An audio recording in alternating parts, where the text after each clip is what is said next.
Bienvenidos y bienvenidas a Es Noticia, en una nueva jornada de trabajo. Vamos a empezar. Les saluda Orlando Pérez y estaré con ustedes en los próximos minutos para hacer un análisis de la actualidad noticiosa de esta jornada. Empezamos por los titulares. Es Noticia Perú, en su primera arista. 4 personas han fallecido y más de 30 heridos. Es hasta ahora el saldo de la represión estatal por las protestas que exigen la renuncia de la presidenta Dina Boluarte, disolución del Congreso y una Asamblea Nacional Constituyente. Escucharán el clamor del pueblo, lo analizamos. Es Noticia Perú en su segunda arista. El expresidente Pedro Castillo, desde su lugar de presidio, envió una misiva al pueblo peruano instando a mantener la cohesión e insistir en la lucha por una asamblea constituyente. Y por otro lado, los manifestantes exigen el cierre del actual Congreso y a su vez la renuncia de la presidenta Dina Boluarte. ¿Será posible que se logren todas estas peticiones populares? Lo abordamos.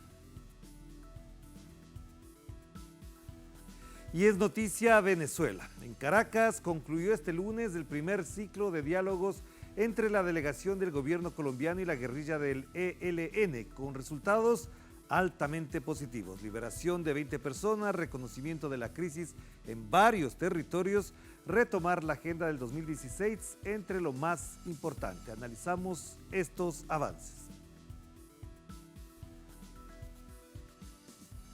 Y así empezamos.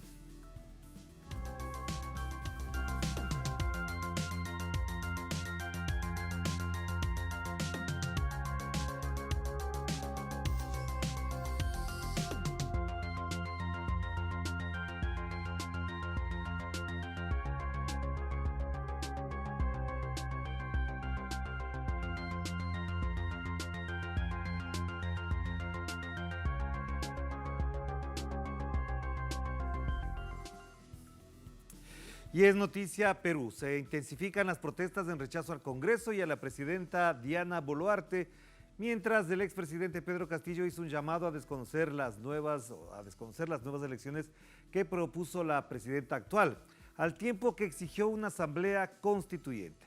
De acuerdo a las cifras oficiales, hay 4 fallecidos y 30 heridos como saldo de la represión estatal. Las movilizaciones crecen desde el domingo en varias ciudades del norte y sur de la nación andina. En paralelo, gremios agrarios y organizaciones campesinas e indígenas anunciaron un paro indefinido a partir del martes, exigiendo el cierre del Congreso y el inicio de un proceso constituyente. En el centro de Lima, los movilizados ocuparon la avenida Bancay y hubo acciones represivas por cuerpos de seguridad del Estado. Los datos suministrados por la Defensoría del Pueblo indican que subía a 4 el número de fallecidos y más de 30 heridos en medio de la represión policial contra las movilizaciones a lo largo del país. En este contexto, el premier de la nación, Pedro Angulo, reconoció que los efectivos usaron armamento letal en la represión contra el pueblo peruano. En el interior del país, ciudadanos de Arequipa tomaron temporalmente el aeropuerto de la región y provocaron el cierre técnico del mismo.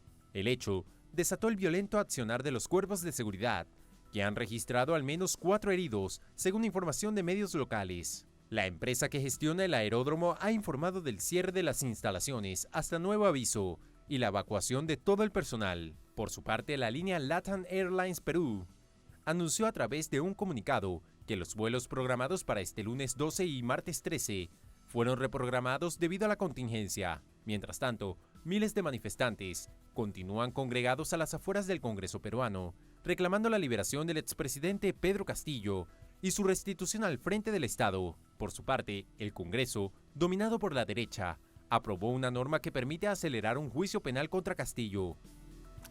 Para profundizar en la información, nos conectamos con Jaime Herrera, nuestro colaborador desde Lima, a quien le preguntamos: Jaime, a esta hora, ¿cómo evalúas la jornada del día de hoy? ¿Qué perspectivas tiene? Y en lo particular, ¿hasta dónde ha dado lugar esta noticia de que algunos gobiernos de Latinoamérica no reconocen a la presidenta en funciones del Perú? Bienvenido. Bueno, primero quiero darte a conocer que no me encuentro muy bien en este momento. La represión continúa, ha habido varios gases lacrimógenos que nos han afectado también a nosotros como periodistas.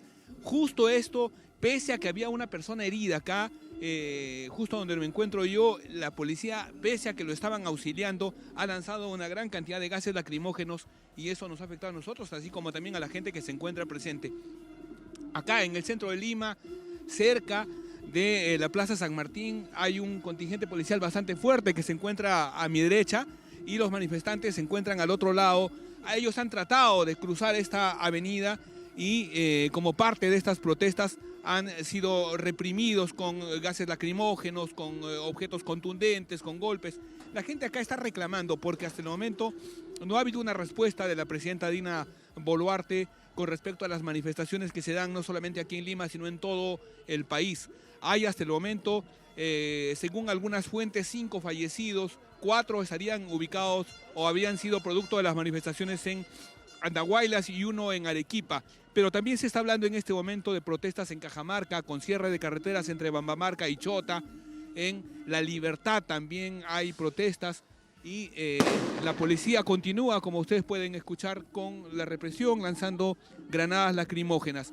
Hay, por lo menos nosotros, solamente en este punto hemos podido notar hasta 3 personas heridas de consideración a quienes les cayeron las granadas lacrimógenas, a uno de ellos en el labio, lo hirió y tuvieron que trasladarlo. Hay otra persona que le ha caído una granada lacrimógena en la espalda, estuvo tendido aquí en el piso, llegaron algunos paramédicos para auxiliarlo, sin embargo, a pesar de ello, la policía ha continuado lanzando gases lacrimógenos, agrediendo y reprimiendo a los manifestantes que se encuentran ubicados. Acá vemos a los paramédicos justamente que estaban asistiendo a los heridos. Y no se ha respetado ello, como lo decíamos, compañeros. Gracias por la información. Estamos pendientes de tus reportes, por supuesto, con el cuidado que se merece eventos de esta naturaleza. También estamos atentos a lo que pueda pasar en estos momentos en Lima. Para profundizar en el análisis, a propósito de lo que mencionaba nuestro colaborador desde la capital peruana, hemos contactado con César Erasmo Chillón Rojas, sociólogo y secretario del Tanque de Pensamiento Proyecto Patria, quien nos acompaña desde Cajamarca, Perú. Bienvenido, qué gusto tenerlo por acá. Una pregunta de fondo es, con lo que acabamos de escuchar, más lo que ha ocurrido durante el día, el desconocimiento de algunos países al gobierno de la presidenta en funciones actualmente, ¿qué espera Perú de todo esto? ¿Hasta dónde podría llegar? Porque ya no sería la primera vez que ocurre y parecería que se repite un libreto que de año tras año, cada vez que ocurren este tipo de cosas, ocurre. Bueno, buenas tardes desde donde me encuentro. La pregunta es profunda y yo tendría que empezar diciendo de que la vacancia del señor Pedro Castillo, el profesor, es presidente, ya ahora es producto del aparato jurídico legal de la Constitución del 93 que han defendido los militares y que ha dado como resultado la designación de Dina Boluarte. También quisiera que queden claro que las protestas son protestas y reclamas justas del pueblo peruano, que sin embargo están siendo reprimidas de una manera muy, muy brutal, de una manera muy confrontacional, de una manera que incluso ya ha dado como resultado 5 muertos en nuestro país, los cuales obedecen también a seguir manteniendo ese modelo de la Constitución del 93, que bueno, es lo que el pueblo peruano está exigiendo que cese ya, ¿no? Esta legislatura. Sin embargo, nosotros desde Proyecto Patria tenemos un análisis un poco más profundo y pensamos de que si el pueblo peruano, los representantes de las movilizaciones, tanto los gremios, las rondas campesinas, los movimientos sociales y sindicales, no entendemos que el marco jurídico legal de la Constitución del 93 está dentro del marco jurídico de los estados supranacionales como son la OEA o como son la Organización de las Naciones Unidas, que a través del paraguas de los derechos humanos tan voceados por estas partes de nuestro continente, no vamos a poder llegar más allá, sino que simplemente nos vamos a ubicar en el mismo punto de partida, puesto que la propuesta de la constituyente se está dando por 3 lados, digamos, ¿no? Un lado que es la izquierda tradicional, la izquierda conservadora de nuestro país, por la izquierda caviar, que representa muy bien ahora la designación de Dina Boluarte, que ha sido el resultado de la operación jurídico-legal de la Constitución del 93, y por el otro sector que la propone es el sector del etnocacerismo, que hace unos días aceptaba la designación de Dina Boluarte y que ahora bajo la presión de las movilizaciones el discurso es otro.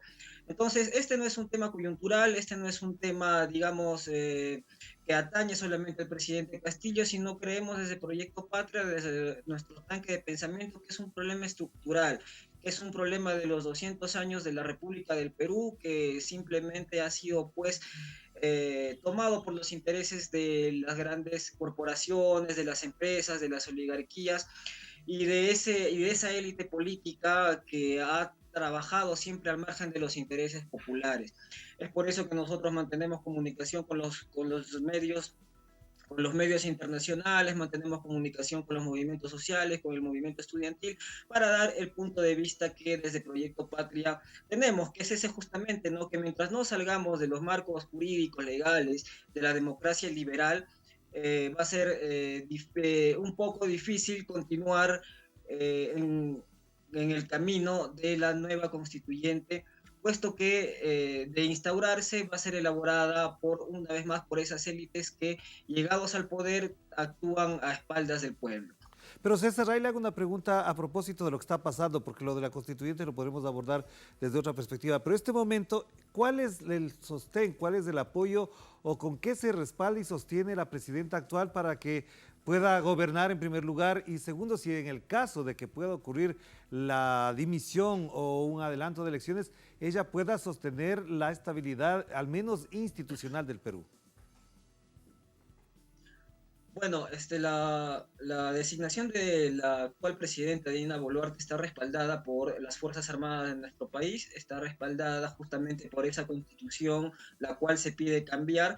Y bueno, de lograr algún tipo de estabilidad, de lograr algún tipo de mantenerse en el tiempo en el gobierno, sería pues bajo los estrictos cánones de la Constitución del 93 y bajo la protección de las Fuerzas Armadas en contubernio con las agendas supranacionales, como mencionamos, que muy bien trabajan con sus operadores políticos, que son las ONGs del país, que bueno, están teniendo o llevando a la palestra el discurso en los medios de comunicación oficiales de que las protestas están encabezadas por agitadores y por radicales que tienen intereses políticos, ¿no? Y de esta manera tratan de deslegitimar justos reclamos de la población que han sido postergados durante los 200 años de república que tenemos, y que bueno, hoy día las protestas en el interior del país y en la capital son un resultado de todos esos reclamos postergados que no han sido atendidos por los gobiernos que han seguido consecutivamente a la historia de nuestro país, ¿no? Y que Claro, tenían, pero digamos, una César, esperanza en... ajá. Le interrumpo ahí solamente Sí. porque la pregunta apuntaba también a pensar o imaginar, digo yo, desde la mirada externa de lo que está pasando en el Perú, de qué manera se sostiene si ha tenido, por ejemplo, el respaldo de la Embajada de los Estados Unidos, cómo se están comportando las Fuerzas Armadas, de qué manera se comporta la policía, porque vemos que hay represión, hay 4 muertos de lo que se conoce hasta ahora.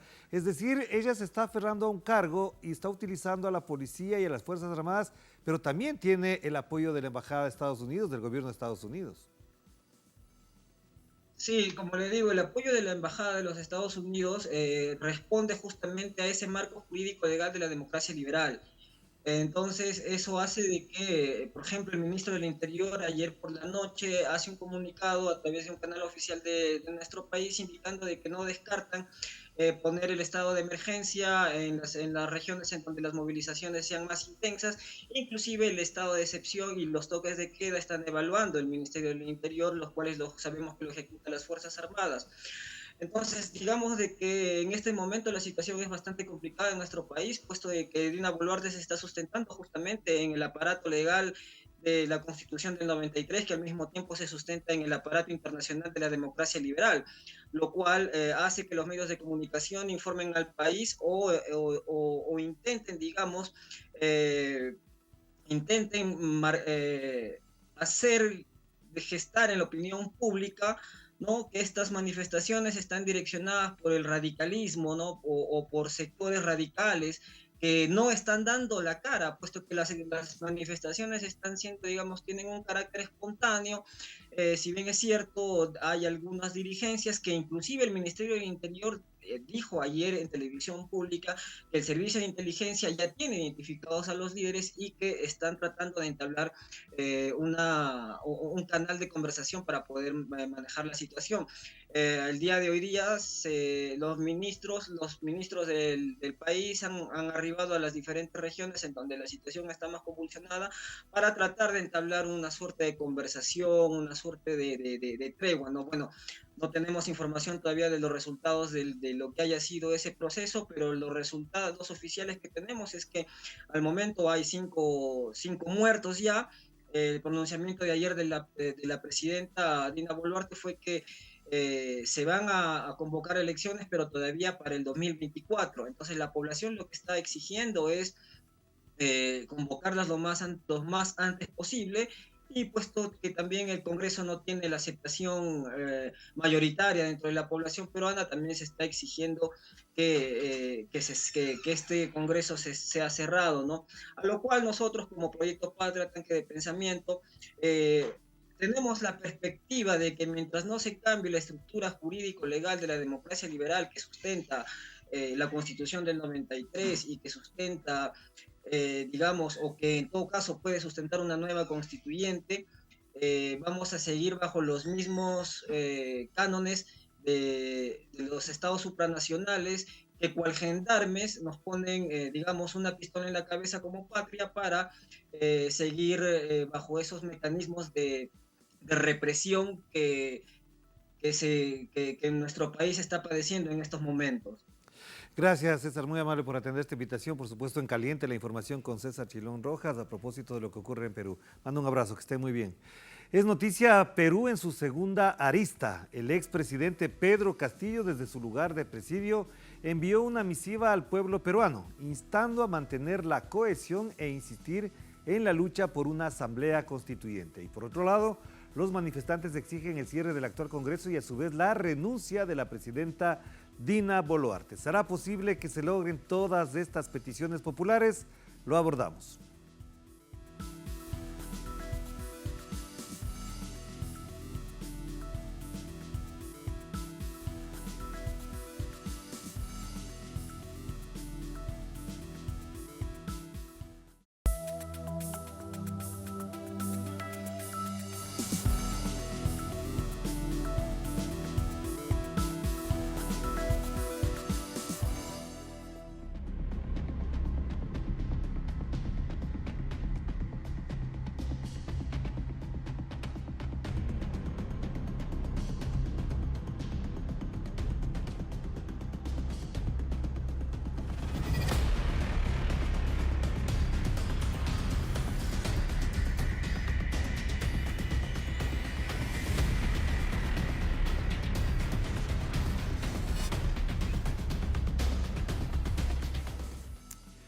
Es noticia Perú en una segunda arista. Son 3 las demandas del pueblo peruano: elecciones, destitución del Congreso y asamblea constituyente. El presidente además envía una carta. El expresidente Pedro Castillo envió una carta para dejar en claro que no ha renunciado al cargo y pide volver.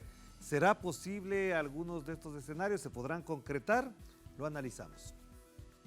Luego de la destitución del presidente Pedro Castillo, Perú vive una crisis política e institucional que ha derivado en manifestaciones populares. Las mismas impulsan 3 demandas: elecciones generales, destitución del Congreso y una asamblea constituyente que permita dar orden y equilibrar los poderes públicos. Ante la presión del pueblo en exigir un adelanto de elecciones generales, Dina Boluarte, quien se juramentó como presidenta luego de la detención del presidente Pedro Castillo, indicó que los comicios se podrían llevar a cabo previa conversación con diversos sectores de la sociedad, escenario que favorecería al partido que cuenta con mayor representación en el Congreso. En medio de la compleja situación, el presidente electo en 2021, Pedro Castillo, publicó una carta manuscrita donde subrayó que no ha renunciado ni renunciaría al cargo y llamó al establecimiento de una asamblea constituyente para que se cree un nuevo texto constitucional. Querido pueblo peruano grandioso y paciente, Yo, Pedro Castillo, el mismo que hace 16 meses eligieron todos ustedes para ejercer como presidente constitucional de la República, les hablo en el trance más difícil de mi gobierno. Les hablo para reiterar que soy incondicionalmente fiel al mandato popular y constitucional que ostento como presidente, y no renunciaré ni abandonaré mis altas y sagradas funciones. En ese sentido, sus seguidores demandan la puesta en marcha de una asamblea constituyente que permita reordenar el escenario político en el país. La disolución del Congreso es una de las ideas que más fuerza tiene en medio de la población y era una demanda que ya se escuchaba en las calles del país andino, incluso antes de la decisión del presidente el pasado 7 de diciembre. Y efectivamente así es, vamos a estar pendientes de lo que ocurra ya. No nos olvidemos que esta tarde la presidenta Dina Boluarte había dicho la Constitución cuando se juró el cargo hace 2 días, dice hasta el año 2026. Sin embargo, si la sociedad y si es que la situación lo amerita, adelantamos elecciones en conversaciones con las fuerzas democráticas y políticas del Congreso, nos sentaremos a conversar. Ayer me he reunido con diferentes bancadas, tanto de derecha como de izquierda, porque en el primer momento que uno jura el cargo como presidente, ya se es presidente de todos los peruanos, habría dicho la presidenta en funciones. Pero como acabamos de ver, el expresidente Pedro Castillo señala que él sigue siendo presidente del Perú. Así que esta crisis va a tener todavía mucho que dar, mucho que hablar, y también lo que estamos viendo, manifestaciones, y quizás ojalá no haya más heridos ni muertos en ese país. Hagamos la pausa porque es noticia Venezuela. En Caracas concluyó este lunes el primer ciclo de diálogos entre la delegación del gobierno colombiano y la guerrilla con el Ejército de Liberación Nacional, con resultados altamente positivos, como señalan varios de sus actores. Por ejemplo, la liberación de 20 personas, reconocimiento de la crisis en varios territorios y retomar la agenda del año 2016 entre lo más importante. Analizaremos estos avances.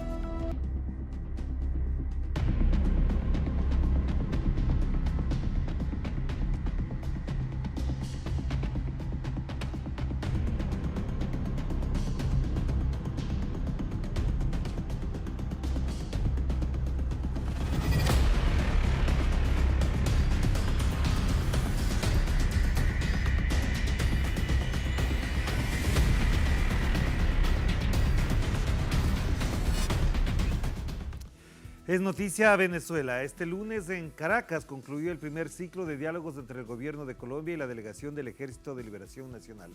Ambas delegaciones entregaron un informe de los avances. Las conversaciones de paz que arrancaron el pasado 21 de noviembre en la capital venezolana rindieron sus primeros frutos altamente positivos, según las partes involucradas. Como resultado de estas mesas de trabajo, figura la liberación de 20 personas, entre civiles e integrantes de la fuerza pública, desde el pasado 7 de agosto a la fecha, que estaban bajo el poder del grupo irregular. El jefe negociador de la delegación del ELN, Pablo Beltrán, aseguró que los acuerdos alcanzados son de carácter humanitario y serán llevados a las regiones más afectadas por el conflicto armado en Colombia.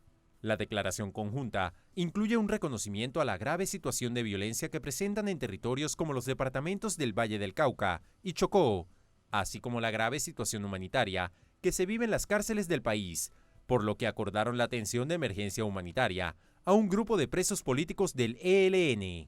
Y pudimos establecer acuerdos que vamos a llevar a las regiones de Colombia, unos primeros acuerdos humanitarios, también hacia algunas cárceles, hacia presos políticos del ELN, y también hicimos un trabajo muy concienzudo de preparar la agenda que vamos a seguir en México, o sea, la agenda general de toda la negociación. Se tomó la que venía desde 2016, firmada también aquí en Caracas, se le hicieron actualizaciones y enriquecimientos, y con esa se va a trabajar en el otro ciclo. En este primer ciclo, se acordó retomar la agenda de diálogo firmado en 2016, ajustado a los nuevos contextos nacionales e internacionales.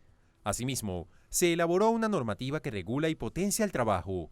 Sobre el cese de fuego bilateral, la agrupación señaló que tiene la disposición para que el tema sea discutido en el próximo encuentro. Las partes agradecieron al gobierno de Venezuela por ser garantes de diálogo, además de Cuba y Noruega. Además, se acordó sumar a Chile, Brasil y México, donde será la siguiente ronda de conversaciones desde enero, acogido por el gobierno de Andrés Manuel López Obrador. Y a propósito del tema, nuestro corresponsal desde nuestra sede central tiene más información de lo ocurrido durante esta jornada. Adelante, Leonel. Leonel Retamal, te escuchamos. ¿Qué tal? ¿Cómo estás? Muy buenas noches. Saludar a tu audiencia. El día de hoy, como hemos reportado durante el día, finalizó este proceso aquí en Caracas de los diálogos entre el ELN, Ejército de Liberación Nacional, y el gobierno colombiano en un ambiente de mutua confianza, de mantenimiento de las voluntades de llegar a buenos acuerdos de ambas partes, y eso ha sido ratificado en las distintas declaraciones que han hecho, y uno lo puede percibir ahí, y se comentaba con otros colegas periodistas, una gran presencia de prensa, que había una voluntad y había un buen ánimo, un entendimiento sincero entre las partes que estaban ahí haciendo parte de la declaración que se conoció el día de hoy. Esta declaración tiene puntos fundamentales, que el más destacable o que tiene mayor repercusión en lo concreto es la aplicación de alivios humanitarios, como fue denominado, es decir, distender, permitir el regreso de población desplazada a zonas altamente conflictivas. Fueron identificadas 2. Prensa colombiana le preguntaba por qué no otras zonas, pero ellos decían que estas son zonas que tienen características para desarrollar ahí una etapa, bien digo, de prototipo, de avance, porque aquí no hay una receta para aplicar lo que se viene desarrollando. Por lo tanto, se eligieron 2 zonas en el Valle del Cauca y en el departamento del Chocó, en Colombia, para la aplicación de estos alivios humanitarios, que va a tener presencia de la Iglesia, de Naciones Unidas, de los países garantes, por supuesto la presencia del ELN y del Estado colombiano, y por lo tanto lo que se busca ahí es una especie de avance, de primer ensayo de cómo puede funcionar esto para un desescalamiento general del conflicto, porque cabe recordar, y seguramente será un factor de análisis, no solamente el ELN el que está con presencia militar en esa zona, sino que hay un sinnúmero de otros grupos de narcotráfico, de grupos paramilitares, otros grupos que derechamente no tienen ninguna motivación política, y por lo tanto eso es el problema que ellos también están alertando y que pone en peligro incluso las propias vidas, porque si llegaran a un proceso de desmovilización como ocurrió con las FARC, puede ocurrir lo que está ocurriendo hoy en Venezuela, que muchos líderes, en Colombia, muchos líderes sociales, muchos excombatientes de las FARC terminan asesinados a manos oscuras, que no se sabe quiénes son, pero serían estos actores armados. Y por lo tanto, hay mucho trabajo que desarrollar ahí en esos sectores. Otro tiene que ver con la evaluación de la mesa, que se consideró que era una mesa en esta primera etapa para desarrollar las reglas, para desarrollar las metodologías, los protocolos de trabajo, el rol de cada uno, los mecanismos de consulta y el rol de los países garantes, y por lo tanto fue muy positivo este trabajo. Como decía el senador Iván Cepeda cuando lo entrevistamos, se tardó 2 años en generar una agenda de trabajo de 6 puntos, se paralizó 4 años y ahora en 21 días logran reactivar todo eso, refrescar estos puntos de la mesa y darle curso para que en su siguiente etapa, en su siguiente parada en México esta vez, como se comunicó el día de hoy, puedan trabajar ya sobre los temas profundos que aborda esta mesa de diálogo, temas políticos, sociales, económicos, de la historia de Colombia, que van a estar presentes y que van a seguramente a tocar la esencia del conflicto. Respecto al tratamiento hay muchas coincidencias en cuanto a algunos diagnósticos, algunos análisis, por supuesto no en la forma de abordarlos, entre el gobierno de Petro, un gobierno de izquierda, y esta guerrilla, y por lo tanto nos decían ahí que ha habido una buena voluntad de avanzar y de encontrar puntos de acuerdo en mejorar las condiciones del pueblo colombiano, y por lo tanto todo el trabajo que se haga en función de esta doctrina que está desarrollando el presidente Petro de paz total va a tributar para mejores condiciones de vida, seguridad y retorno de las personas que han sido desplazadas por el conflicto. Ha sido bien evaluada esta primera etapa, se agradece a Venezuela, se agradece a los países garantes y todos manifestaron su voluntad de llegar a acuerdos, de trabajar por la paz, de dejar las armas y poner por delante la participación, el diálogo y el entendimiento en esta primera etapa. Esperar cómo se desarrolla, cómo lo toma el pueblo colombiano, cómo se desarrolla ese debate ahí en la opinión pública, en los territorios y también qué nos deparará la siguiente parada en México. Gracias, Leonel. Vamos a dar paso al análisis, a la reflexión del tema con Carlos Medina Gallego. Él es analista político, profesor universitario, experto en temas de conflicto. Nos acompaña desde Bogotá, Colombia, vía telefónica. Bienvenido, qué gusto tenerlo por acá. ¿Cómo valora usted este acontecimiento? ¿Hasta dónde este primer ciclo da cuenta de lo que podría ser en futuro efectivamente ya un acuerdo de paz, una reincorporación, digamos, de los militantes, de los insurgentes del ELN y también la posibilidad de que esto conlleve otro tipo de procesos sociales y políticos en Colombia? Bueno, un fuerte abrazo para vos y para todos los amigos del noticiero de Telesur. Primero saludar este primer comunicado conjunto que da razón por lo ocurrido en el primer ciclo de conversaciones. Un ciclo que tenía unos retos fundamentales. El primero es poder retomar la agenda y poder hacer los ajustes correspondientes a la misma para que la agenda se vaya llenando de sustancia que pueda alimentar los diálogos y generar los procedimientos necesarios para que se pueda llegar rápidamente a acuerdos. Ahí es un elemento fundamental, aunque no se pone en evidencia en el comunicado, de que se han hecho unos ajustes y que esos ajustes están en un procedimiento de redacción conjunta para que puedan ser presentados a la sociedad colombiana, lo que nos genera unas expectativas muy positivas. El segundo aspecto que me parece importante es que se ha ido construyendo la confianza y las seguridades que deben tener las partes en un proceso de estos que conduzca de manera exitosa a la solución del conflicto armado y la violencia en nuestro país. No es fácil construir confianza, no es fácil ganar certezas, pero en el desarrollo de estas conversaciones entre el Ejército de Liberación Nacional y el gobierno del Pacto Histórico que conduce el presidente Gustavo Petro, creo que esas certezas y esas seguridades y confianzas se han construido relativamente rápido. E igualmente se ha hecho acompañar el proceso de la comunidad internacional. La comunidad internacional está profundamente lesionada por la manera como el gobierno anterior trató el diálogo en lo pertinente al cumplimiento de los protocolos que se firman por efecto de que pueda ocurrir alguna situación difícil y haya que romper las conversaciones, pero se le garantice a las partes, en este caso al ELN, los elementos y las condiciones para que pueda retornar a sus respectivos espacios en el que desarrolla sus luchas. Esa posibilidad de hacer acompañar los diálogos por la comunidad internacional, además por las Naciones Unidas y la Conferencia Episcopal, dan un tipo de garantías específicas a los diálogos. Pero como ya se ha señalado aquí, el punto fundamental y urgente es el punto que tiene que ver con las atenciones humanitarias a los territorios, emprender acciones para territorios que han sido profundamente golpeados por la violencia, donde hay un desangre muy fuerte, donde las poblaciones están aterrorizadas y se demanda de que tanto el gobierno como el Ejército de Liberación Nacional tomen medidas humanitarias para garantizar a esos territorios, no solamente en el Valle del Cauca y el Chocó, sino en el conjunto de los territorios donde hace presencia el ELN, las condiciones para que se pueda atender rápidamente la situación humanitaria. Yo llamaría la atención al caso de Arauca, donde se producen 2, 3, 4, 5 muertes diarias, y esa situación es realmente crítica en materia humanitaria.